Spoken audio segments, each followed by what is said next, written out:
Canada has some of the most remarkable wilderness found anywhere in the world.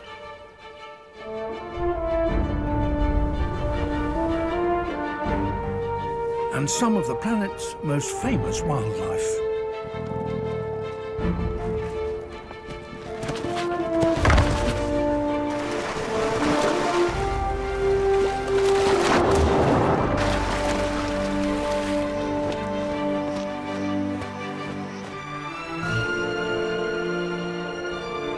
It has the longest coastline of any country in the world.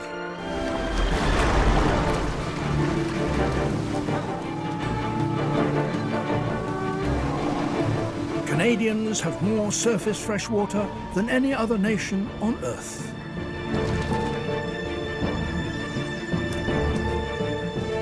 And the largest intact forest left on the planet. And yet much of this great wilderness and wildlife has been shaped by humans who started to change it thousands of years ago.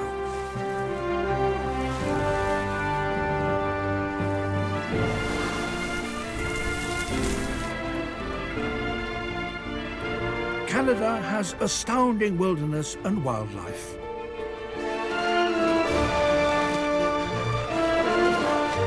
And this series will explore this incredible natural diversity and the forces that produce it.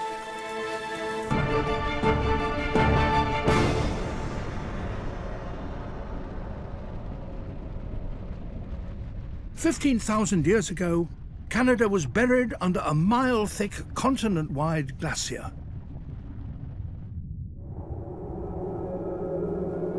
This is where the story of Canada's modern wildlife and landscape begins.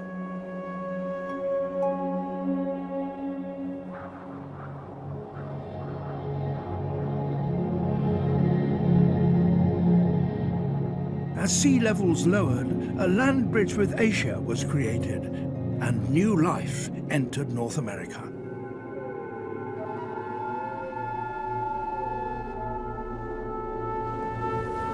And for the first time, humans arrived in this new world.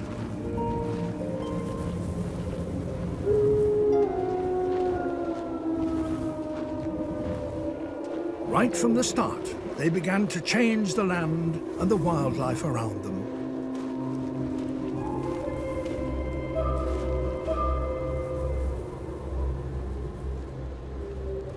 Nothing would ever be the same again. But 15,000 years later, Canada is still seen as one of the wildest countries in the world. And one of its greatest natural spectacles takes place each year along the country's Atlantic coast. This is the province of Newfoundland, as far east as you can get on the North American continent.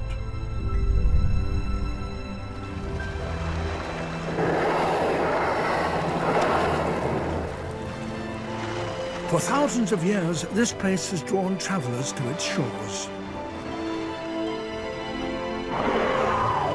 Humpback whales arrive here each spring, from as far away as the Caribbean. They're drawn by its abundance. It's a gift that comes from the sea.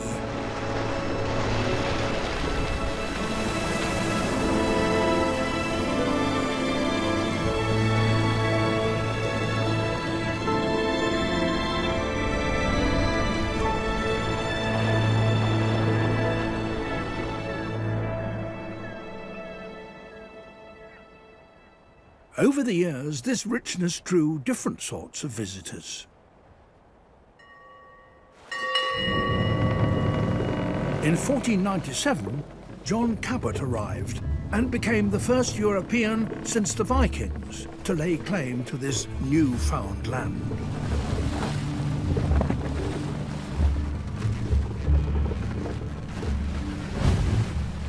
Cabot was looking for a new trade route to China, but instead stumbled upon the rich natural resources of Canada.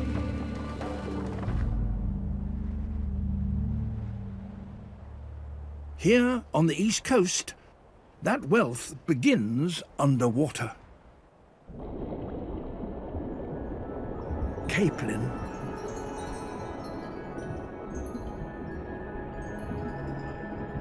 Huge shoals of these small fish, numbering in billions, mass along the coast of Newfoundland each spring.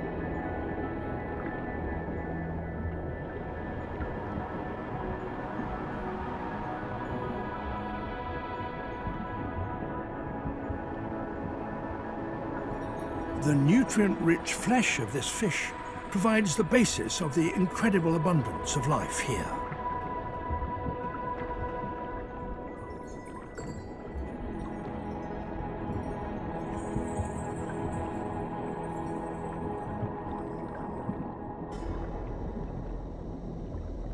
The Atlantic cod were once here in numbers so great that boats occasionally had a hard time getting through their shoals. Such rich fishing grounds lured the first Europeans to these shores.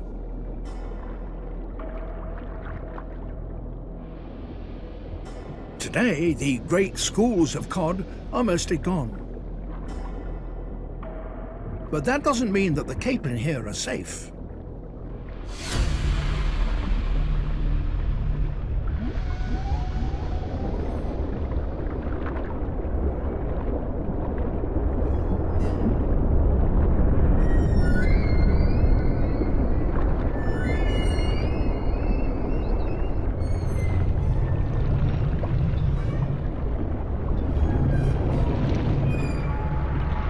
These productive seas sustain the largest gathering of humpback whales in the world.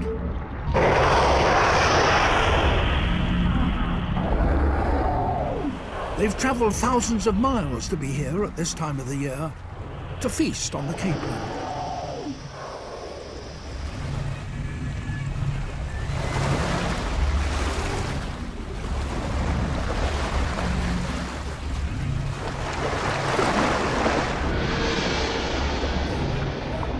Haven't fed for months, and they're hungry.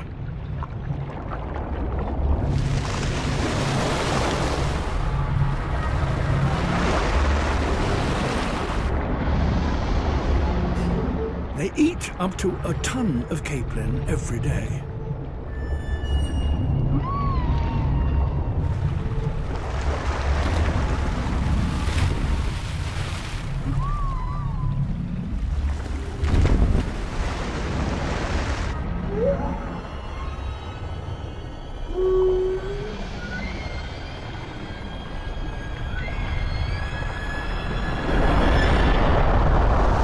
In one massive gulp, each whale takes in thousands of litres of water and capelin.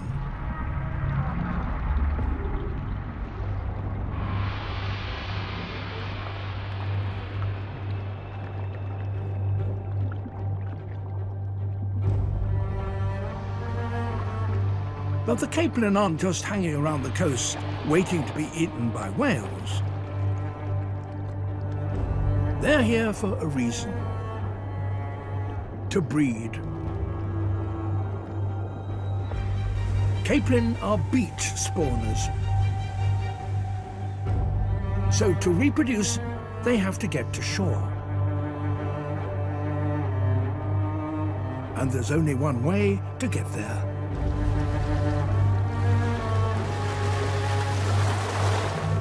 They have to surf.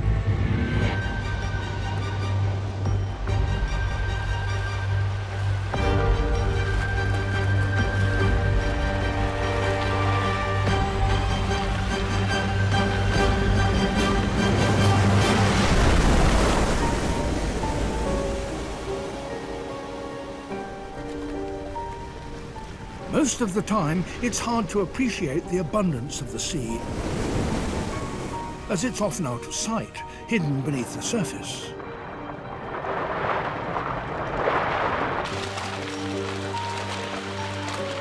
But with the capelin spawn here in Newfoundland, the incredible productivity of this place literally washes up onto the shore. This puts them within easy reach of a whole new range of predators.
Somehow, in this crazy tumult of water, sand and tumbling bodies, each capelin must find a partner.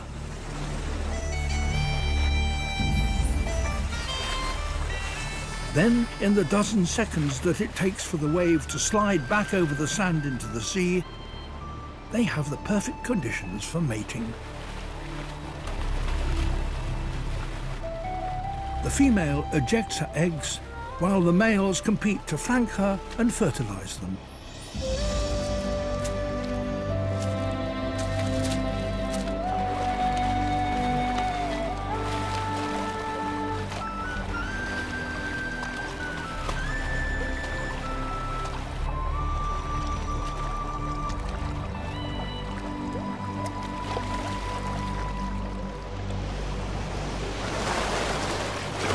The capelin have made it past the cod, the whales and the gulls to produce their next generation.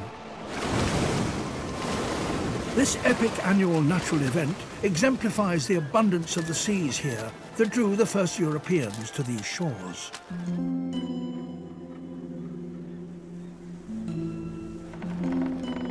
And to early visitors like Cabot, this was a whole new world.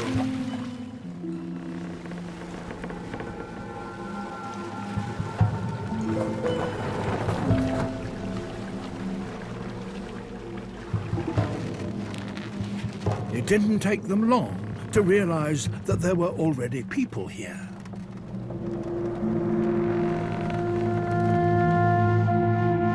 John Cabot was one of the first to encounter a people called the Beothuk, the native inhabitants of Newfoundland and Labrador.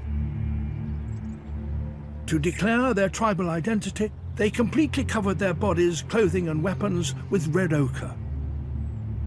This led to the name Red Indians being applied to many of the native peoples of the continent. This was a meeting of two very different worlds.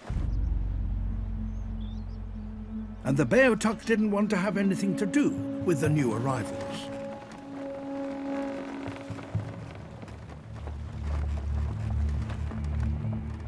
Cabot and the other early explorers quickly came to realize that this new world was already home to many people.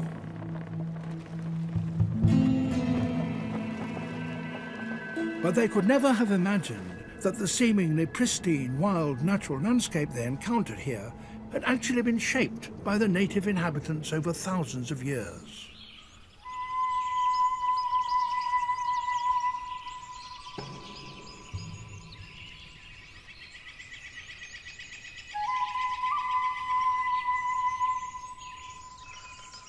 At the time of Cabot's arrival, the Iroquoian and the Algonquian people of the eastern forests had created a rich and lush homeland.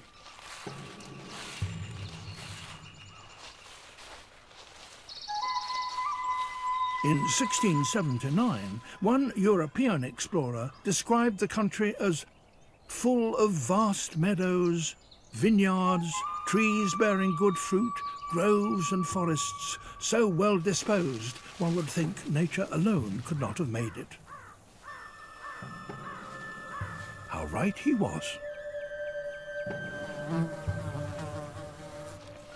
It was a fertile patchwork of oak forests and grasslands, almost a savanna-like habitat where wildlife thrived.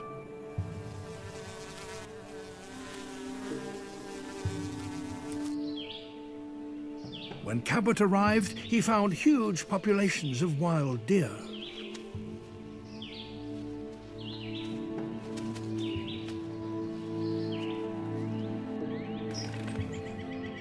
Canada's first people had engineered their very own Garden of Eden through the careful use of fire.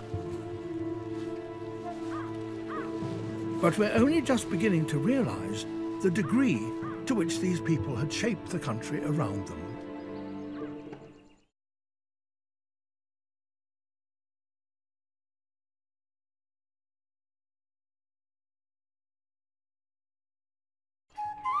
The changes were not on a small scale. We now know that hundreds of millions of acres of North America were burned each year by First Nations people. Fire killed the young trees, creating large grassy openings in the forests. The older trees were protected by their thick bark, which allowed them to grow even bigger and produce more nuts and fruit.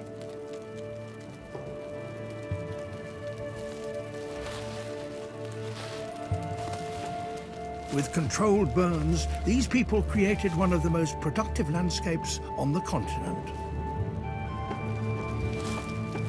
But it didn't last.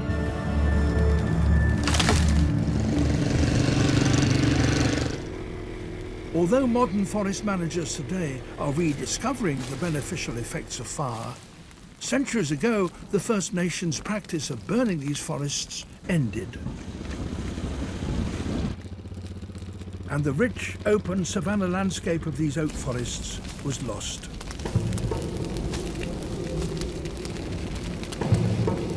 Now, 300 years later, fire is once again being used to shape the remaining black oak forests of eastern Canada.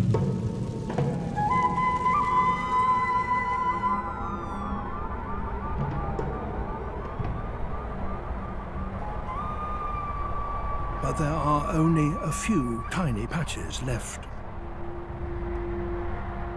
They're protected in places like High Park in Toronto, standing on the site of this once extensive habitat.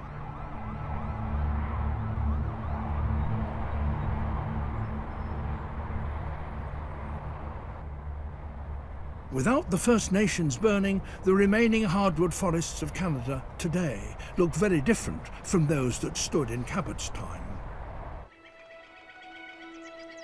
While not as rich and varied, they're more colourful because of the abundance of maple trees. Maples are very sensitive to fire, so in the past they were kept back by the annual burning. But when the burning stopped, maple trees started to take over.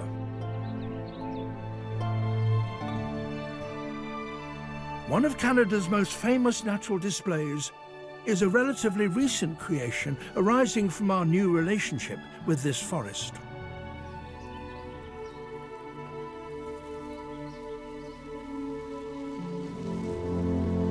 The maple's broad leaves are so flat and thin that they cannot withstand freezing. So each fall, the tree cuts its losses, pulling its resources back into its trunk, letting the leaves die.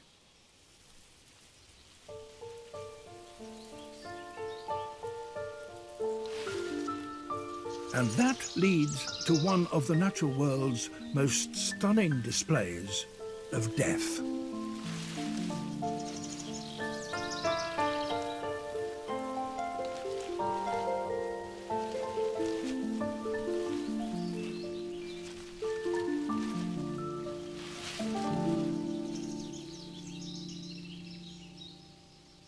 North of the maples, Canada's boreal forest stretches unbroken across the land, nearly 10,000 kilometres from east to west.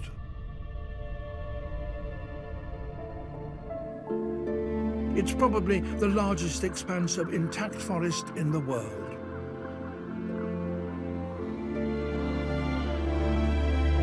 For 6 months every year, snow transforms it.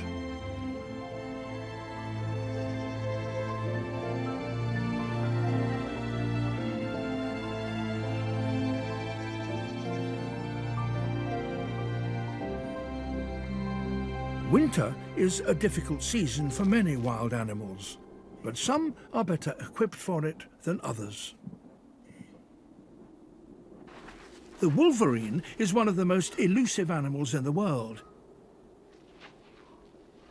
With large furry feet, it almost floats across the deep snow.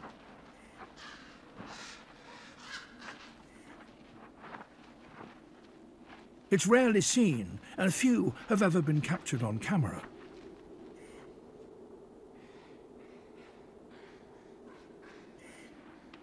Winter in the northern forest of Canada can be challenging.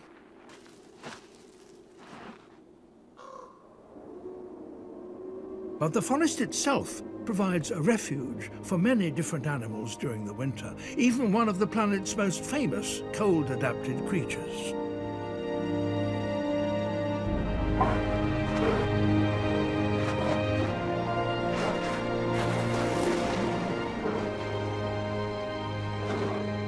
And she is here for a very good reason. During the winter, she gave birth in this den beneath the trees. And after 5 months inside, it must feel good to be out.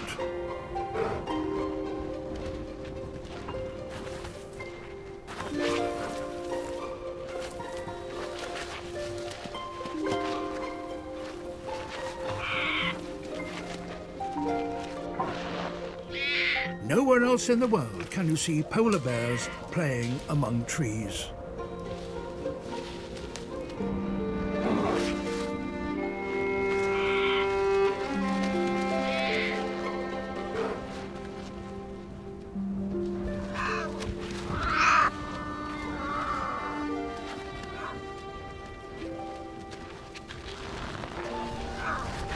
These new cubs still have a lot to learn from their mother, and will spend the next 2 years with her before striking out on their own.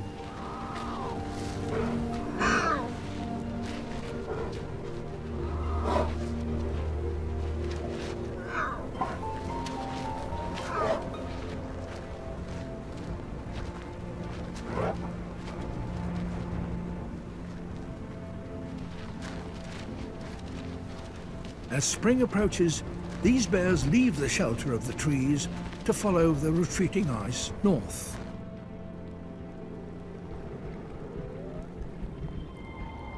But there are many forest creatures that never leave, and some that only come out at night.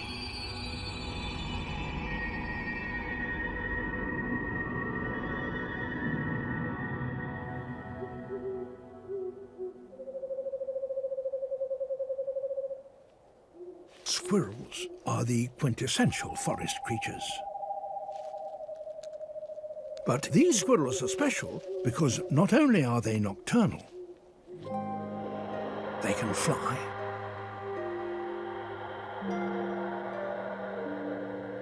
While they don't fly in the true sense of the word, flying squirrels can glide for 50 meters between trees.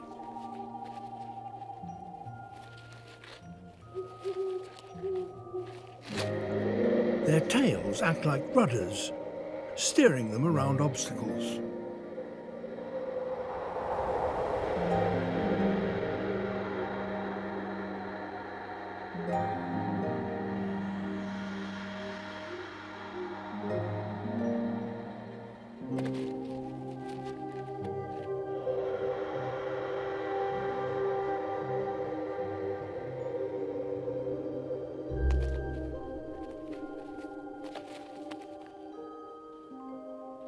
Flying squirrels feed on the seeds and the cones from the trees in which they live.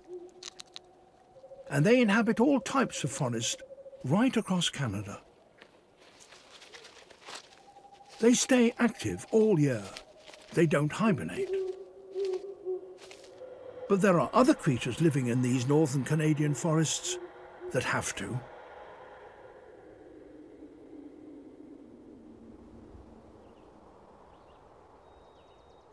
Right on the southern edge of the Great Forest in central Manitoba, each spring there is a magical reawakening from beneath the forest floor.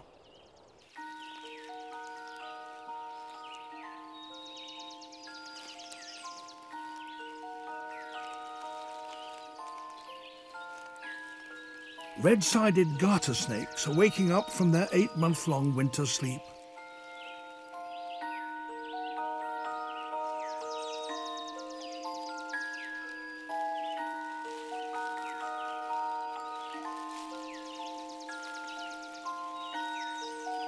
They journeyed here last fall from up to 50 miles away to hibernate in these deep limestone sinkholes.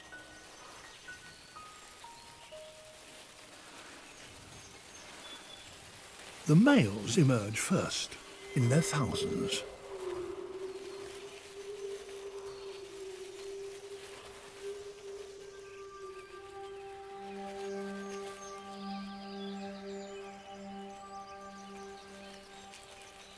It's not just the spring sun that's brought them out. There's something else these males are waiting for.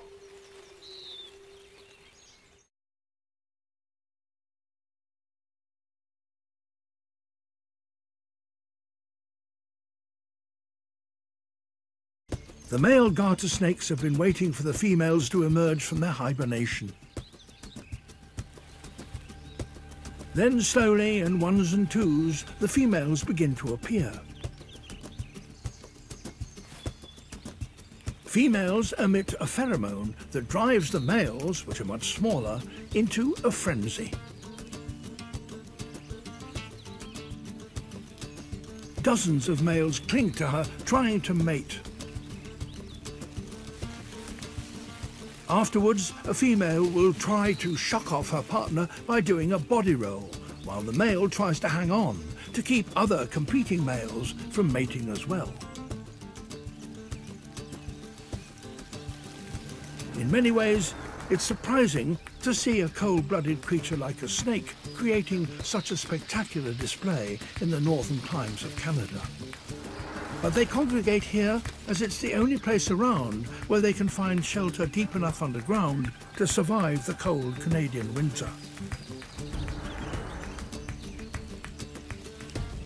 This concentration makes it the largest gathering of snakes in the world.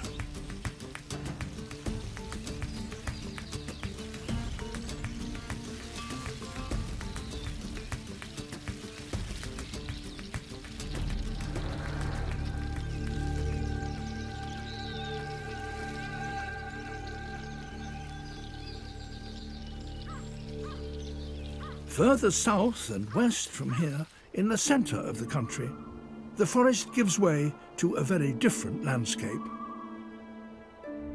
The prairies. This vast grassland at one time stretched all the way south to Mexico.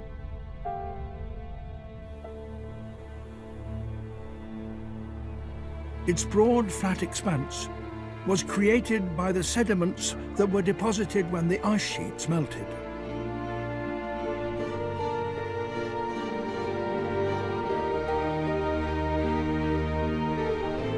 These vast open plains are the perfect home for one particular animal that seems purpose-built for them.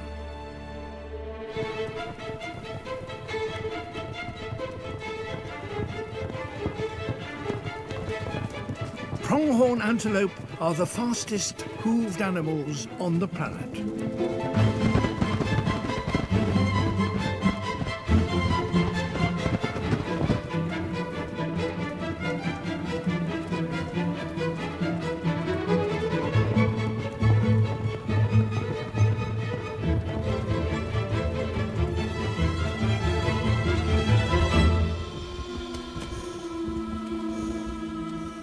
But today, they are ecological ghosts. Relics of a time when this open grassland was home to cheetahs and other predators fast enough to catch them. Today, the cheetahs have long gone, together with a lot of the wildlife that used to live on this continent millennia ago.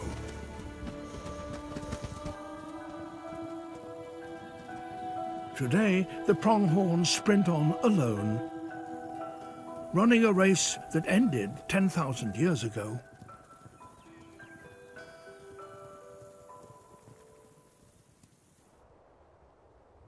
Pronghorns have always lived in the centre of the country, because farther west the landscape is radically different.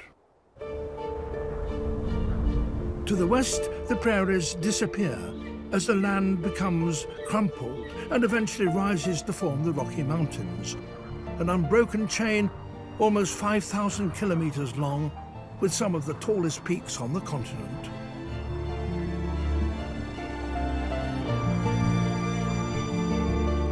Canada's western edge is one impressive mountain range after another.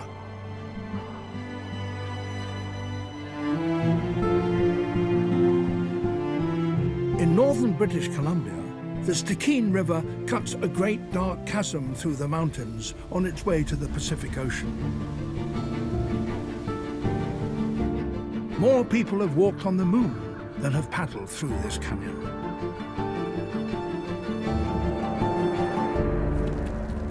These vertical canyon walls are the home of mountain goats. Sure-footed relatives of antelopes, they seem at ease as they make their way across these sheer cliff faces where one slip can mean a long fall to death.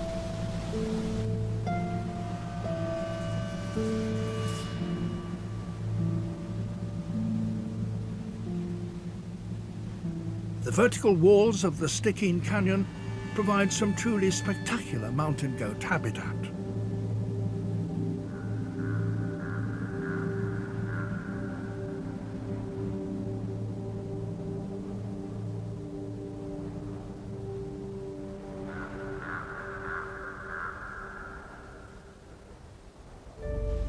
The waters flowing from these mountains carry great loads of minerals and silt westwards to the Pacific.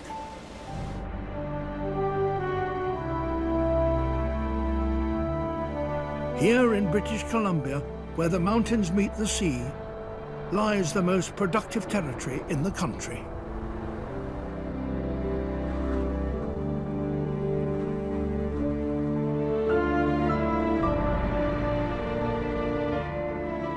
Life here benefits from the meeting of land and seas.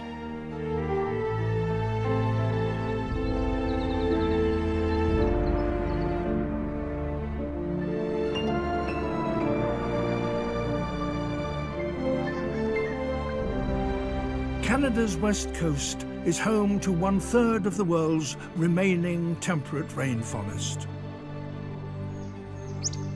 This is one of the most productive habitats on the planet.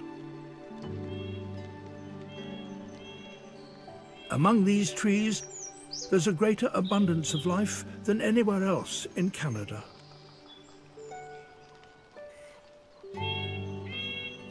It's a rich and magical place, filled with strange and wonderful creatures.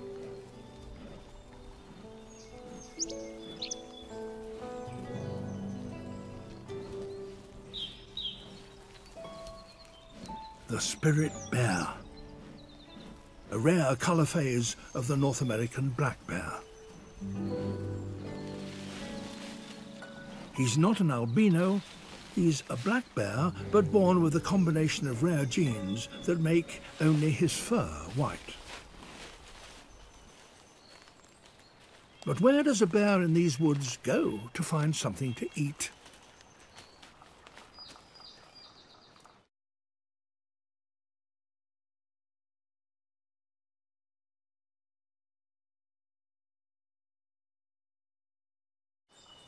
Each summer, the rivers on Canada's west coast bring food right to the spirit bear's doorstep.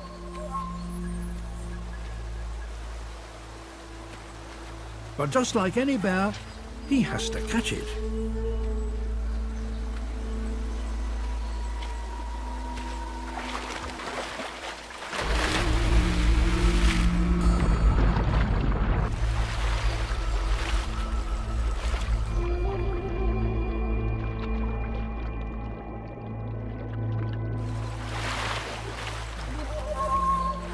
Fishing is a skill, and some bears are naturally better at it than others.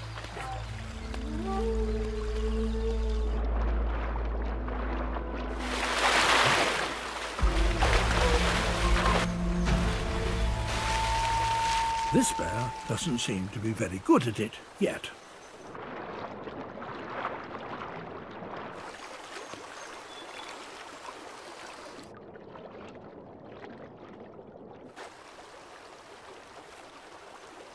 The fish seem so close. Maybe a new technique is needed.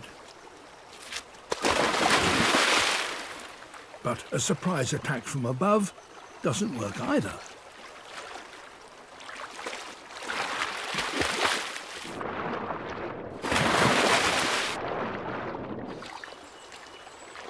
Finally, he gets one. He's going to need a lot of these over the next few months to prepare for winter.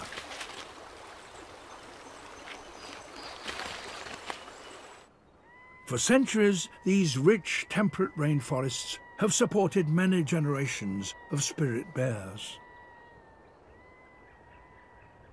But further north, in Canada's vast tundra, the wildlife has to survive in a landscape that is far less productive. Geographically, the centre of the country is actually in the middle of the Arctic tundra. This is the least populated part of Canada. It seems people have had very little impact on this place. And for a long time, it was thought to be the one landscape that had not changed at all since the Ice Age. Caribou that live here must migrate over huge distances to find enough food to eat. The plants of the tundra are very poor in nutrients. It's hard for animals to extract much from the vegetation that grows on the tundra today. Caribou are one of the only grazers that can survive on this meagre food. But the tundra wasn't always like this. Recent scientific research shows that 15,000 years ago, the tundra wasn't, in fact, really tundra at all. It was a grassland.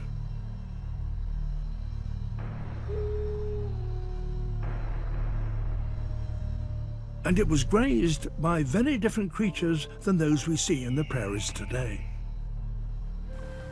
Mammoths. It was a surprisingly productive habitat this far north. That is, until a new arrival. As the Ice Age ended, people arrived on this grassland. It's known as the Mammoth Steppe, and it supported vast herds of grazers. But these people were skilled hunters, and the creatures that lived here had no defenses against them.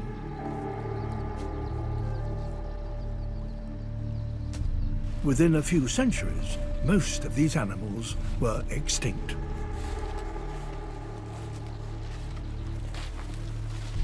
Scientists now believe that with the mammoths gone, the grasses died out, causing the ground to turn wet and boggy. The fertile grassland disappeared.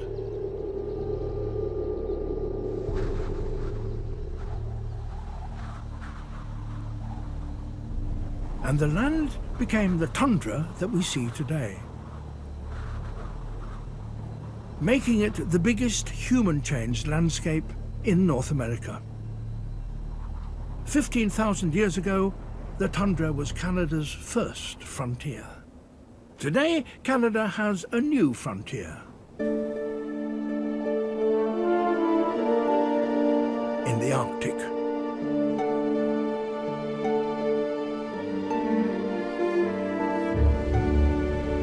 And as on earlier frontiers, we continue to alter the world around us.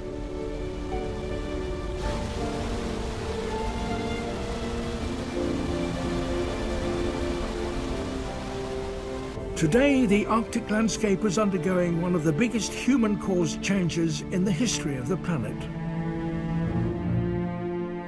A change in the climate is melting the Arctic, opening up a new frontier.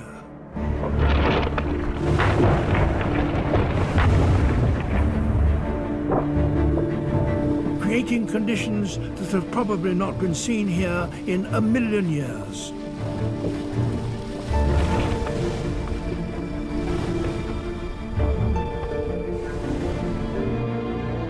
But it's a fundamentally different frontier than past ones. The changes here are being caused by humans all over the world. Nobody knows how life in this region will adapt to these new conditions.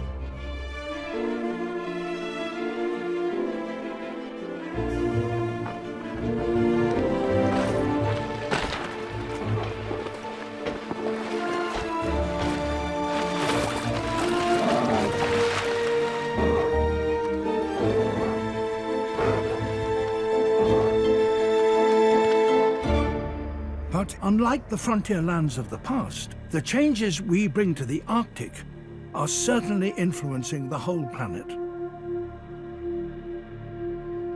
The story of Canada's eternal frontier continues.